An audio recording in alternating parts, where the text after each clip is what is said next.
करमाळा तालुक्यातील जेऊर गावानजीक काल पहाटे एका मित्राने मित्राच्या डोक्यात हातोड्याचे घाव घालून त्याचा निर्गुण खून केल्याची घटना समोर आली आहे. महादेव मनोज कुमार वय 35 मूळचा राहणार बिहारमधील सहारसा गावचा. सध्या तो जेऊर गावानजीक असणाऱ्या झरे गावात त्याच्या सहकारी मित्रासोबत राहतोय. महादेव मनोज कुमार हा आपल्या कुटुंबाचा उदरनिर्वाहासाठी बिहारमधून जेऊरमध्ये असणाऱ्या सिमेंट पाईप फॅक्टरीमध्ये कामाला आला होता. मागील अनेक वर्षापासून तो इथेच काम करत होता. तर त्याच्यासोबत बिहारचाच असणारा भारत शर्मा हा देखील काम करत होता.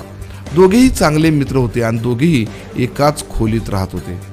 दोघांचं चांगलं जमायचं देखील. पण मंगळवारी रात्री कामावरून आल्यानंतर असं काय झालं की दोघांमध्ये जोराचं भांडण झालं. बाकीचे इतरही कामगार त्या ठिकाणी राहतात. त्यांनी सगळ्यांनी मिळून या दोघांचं भांडण मिटवलं होतं. त्या रात्री महादेव उशिरा खोलीबाहेर एकटाच झोपला. पण मंगळवारी थोडा पाऊस पडल्याने हवेत गारवा असल्याने महादेवला अर्ध्या रात्री थंडी वाजून आली. त्यामुळे तो खोलीबाहेरून भारत शर्माला आवाज देऊ लागला. मात्र तो झोपेतून उठला नाही. अखेर त्याने खिडकीतून दगड मारत भारतला उठवले.